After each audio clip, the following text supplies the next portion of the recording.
Hello everyone and welcome back to my channel. This is me Shruti Shendre.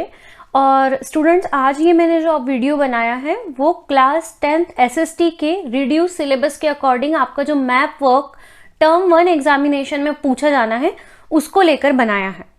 इस video में मैं आपको तीनों मैप वर्क समझाने वाली हूँ जो आपको टर्म 1 एग्जामिनेशन में पूछे जा सकते हैं एसएसटी में। तो चलिए हम लोग स्टार्ट करते हैं।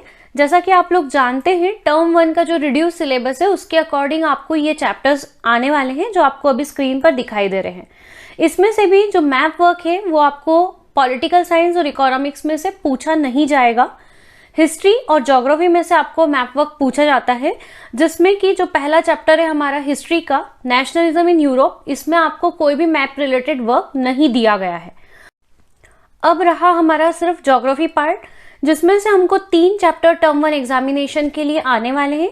जिसमें हमारा फर्स्ट चैप्टर जो है रिसोर्स और डेवलपमेंट, इसमें आपको थ्योरी प्लस मैप वर्क दोनों पूछा जाएगा। थर्ड चैप्टर जो है हमारा वो है वाटर रिसोर्सेज, जिसमें आपको सिर्फ इंटरनल असेसमेंट में थ्योरी पार्ट पूछा जाना था। अभी टर्म 1 एग्जामिनेशन में आपको सिर्फ इसका मैप वर्क आएगा एग्जाम में। और लास्ट चैप्टर जो है हमारा फोर्थ चैप्टर वो है एग्रीकल्चर। अगेन इसमें से आपको थ्योरी प्लस मैप वर्क दोनों ही टर्म 1 एग्जामिनेशन में पूछे जाएंगे। तो चलिए अब हम स्टार्ट करते हैं हमारा पहला चैप्टर जो कि है रिसोर्स और डेवलपमेंट। तो यहां से हमको जो है मेजर सॉइल टाइप्स, यहां पर हमने जो 6 टाइप्स की सॉइल्स पढ़ी थी, इससे रिलेटेड वर्क आपको मैप में पूछा जाएगा और इससे रिलेटेड एमसीक्यू आपको पूछे जाएंगे मैप से रिलेटेड, जो आपको टर्म 1 एग्जामिनेशन में आएंगे। क्योंकि देखिए यहाँ पर जो हमारा पैटर्न है वो एमसीक्यू बेस्ड पैटर्न है, तो यहाँ पे आपको मैप बनाने के लिए नहीं दिया जाना है। आपको मैप में जो सॉइल टाइप्स है वो कहीं ना कहीं मार्क करी हुई होंगी या उससे रिलेटेड क्वेश्चन यहाँ पर पूछे जाएंगे, जो अभी मैं आपको डिटेल में आगे समझाने वाली हूँ। नेक्स्ट है हमारा वाटर रिसोर्सेज, जिसमें कि यहाँ पर देखिए आपको स्क्रीन पर 8 डैम्स जो मेजर डैम्स हैं वो भी यहाँ पर बताए गए हैं, इंडिया के इंपॉर्टेंट डैम्स, जिससे रिलेटेड सवाल आपको टर्म 1 एग्जामिनेशन में पूछे जाएंगे। और हमारा जो फोर्थ चैप्टर है एग्रीकल्चर, यहाँ पर देखिए मेजर क्रॉप्स बताई गई हैं, जो यहाँ पर नाम दिए गए हैं, उन सारी क्रॉप से रिलेटेड आपको क्वेश्चंस जो है एग्जाम में आ सकते हैं।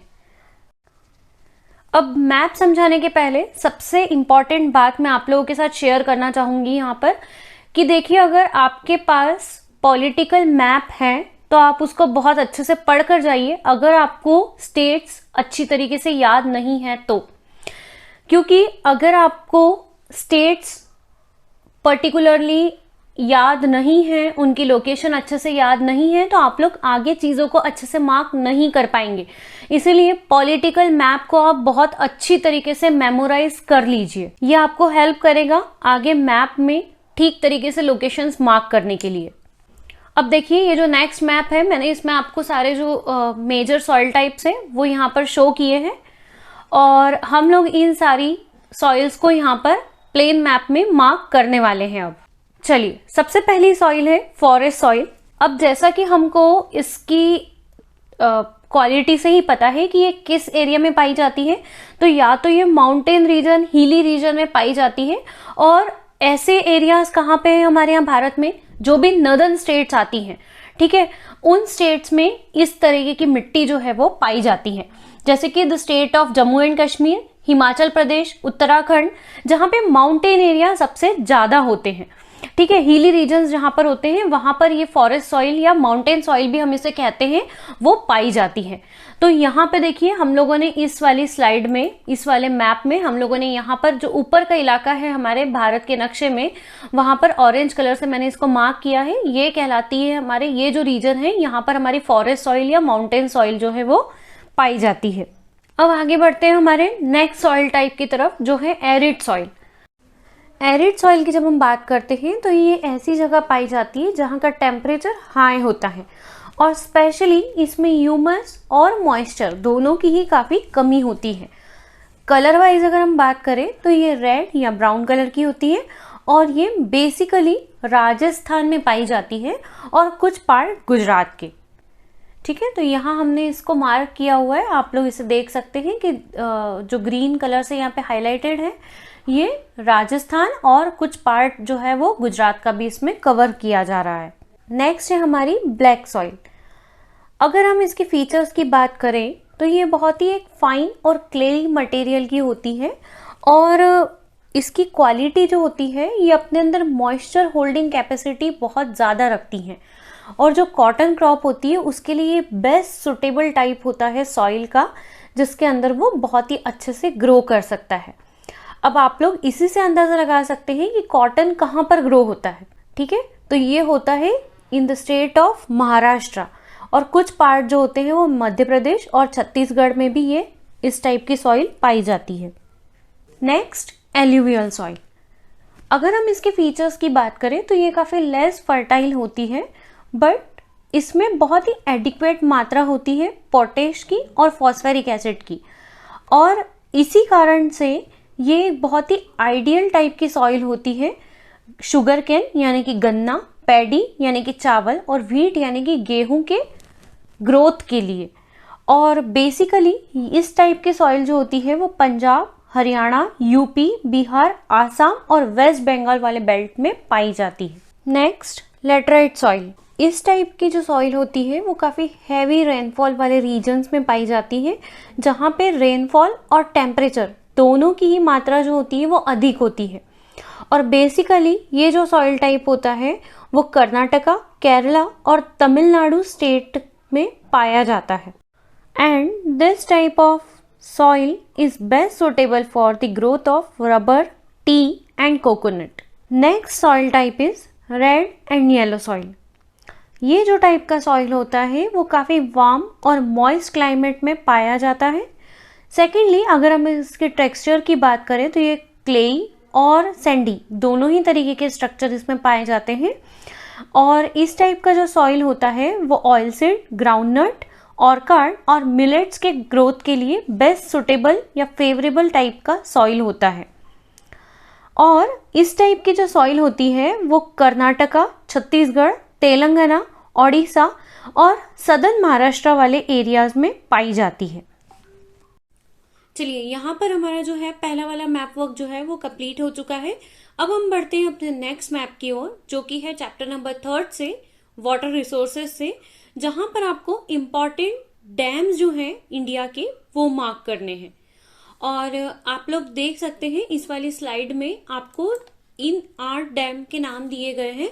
Salal dam, Bhakra Nangal dam, Tehri dam, Rana Pratap Sagar, Sardar Sarovar, Hirakud, Nagarjuna सागर और तुंगभद्रा डैम। तो इन सबको अब हम लोग अपने मैप पे मार्क करने वाले हैं। यहाँ मैप पर आप लोग देख पाएंगे कि मैंने डैम के साथ साथ उनकी रिवर्स के भी नाम लिखे हैं, जिन रिवर के ऊपर ये डैम्स बनाए गए हैं, so that it will be little easy for you to memorise it. अगर आप लोगों को रिवर्स की लोकेशन पता है, उनके स्टेट पता है, तो शायद आप लोगों को लर्न करना, मेमोराइज करना इजी हो जाएगा। इसीलिए मैंने यहाँ पर डैम के साथ साथ में उनकी रिवर्स जिस पर वो बांध बनाए गए हैं उनके नाम भी यहाँ पर मेंशन करे हैं। चलिए, तो सबसे पहले हम लोग देखते हैं सलाल डैम।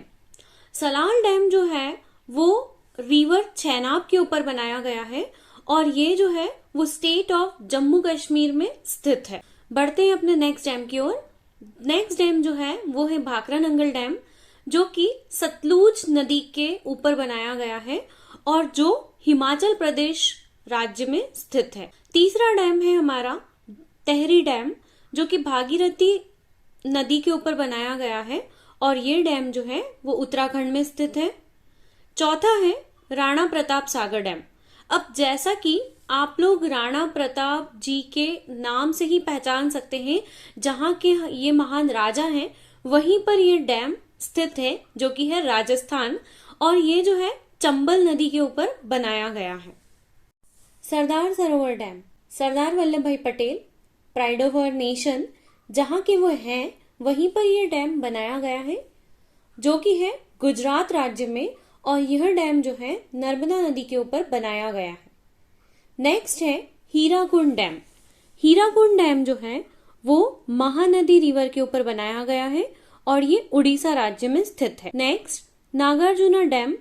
नागार्जुना डैम जो है वो कृष्णा नदी के ऊपर बनाया गया है और ये जो है वो 2 राज्यों की बॉर्डर शेयर करते हैं, तेलंगाना और आंध्र प्रदेश, ऐसे 2 राज्यों के बीच ये बांध जो है वो अपनी बाउंड्रीज को शेयर करता है। Next is Tungabhadra dam. यह डैम जो है वो तुंगभद्रा नदी के ऊपर ही बनाया गया है और ये जो नदी है वो कर्नाटका राज्य में स्थित है। यहाँ पर जो है वो हमारे ज्योग्राफी के 3rd चैप्टर वाटर रिसोर्सेज से जो मैप वर्क हमें पूछा जाना है वो भी कंप्लीट होता है। अब बढ़ते हैं हमारे नेक्स्ट मैप की ओर, जो कि है चैप्टर नंबर 4 के एग्रीकल्चर से। यहाँ इस चैप्टर से आपको जितनी भी मेजर क्रॉप्स है उनसे रिलेटेड जो क्वेश्चन है, जो मैप से रिलेटेड क्वेश्चन जो है वो आपको टर्म 1 एग्जामिनेशन में पूछे जाएंगे। यहाँ मैप पर इन सारी क्रॉप्स को मैंने शो किया है with the name of their states. सबसे पहले हम बात करते हैं व्हीट की, जो कि हमारे यहाँ का स्टेपल फूड है, व्हीट और राइस। तो व्हीट जो क्रॉप है वो होती है in the state of Punjab. इस वाले बेल्ट में देख सकते हैं आप लोग, जो ये हाईलाइटेड पार्ट मैंने ऑरेंज से किया है, इस बेल्ट में जो है आपका वो मेजर प्रोड्यूसर है व्हीट का। Next is sugar cane. Sugar cane जो है वो उत्तर प्रदेश राज्य में पाई जाती है। आप लोग देख सकते हैं यहाँ पर मैंने इसे ग्रीन से हाईलाइट करके बताया है। Next is rice crop. Rice crop की मेजर प्रोड्यूसर स्टेट जो है वो है बिहार। यहाँ पर मैंने आपको ब्लू कलर से हाईलाइट करके इस स्टेट को बताया है। Next is T. टी का जो मेजर प्रोड्यूसर राज्य है भारत का वो है Assam. Next jute crop. Jute crop जो है वो वेस्ट बंगाल में पाया जाता है। आप लोग यहाँ पर देख सकते हैं कि मैंने इसको रेड कलर से हाईलाइट करके यहाँ पर शो किया है, that is jute crop. Next is cotton crop. Cotton का जो लीडिंग प्रोड्यूसर है वो है महाराष्ट्र स्टेट। कॉटन जो है वो गुजरात और राजस्थान के भी कुछ पार्ट में प्रोड्यूस किया जाता है। Next crop is coffee. Coffee का जो लीडिंग प्रोड्यूसर है वो है कर्नाटका राज्य, और यहाँ आप मैप पर देख सकते हैं कि ब्राउन कलर से मैंने इसको हाईलाइट करके मैप पर शो किया है। नेक्स्ट क्रॉप है रबर, और रबर का जो लीडिंग प्रोड्यूसर राज्य है वो है केरला। ठीक है, यहाँ पर आप देख सकते हैं कि ये ब्लैक कलर से मैंने हाईलाइट करके रबर क्रॉप को शो किया है। I hope this video will be useful for your exams. Thank you, thanks for watching.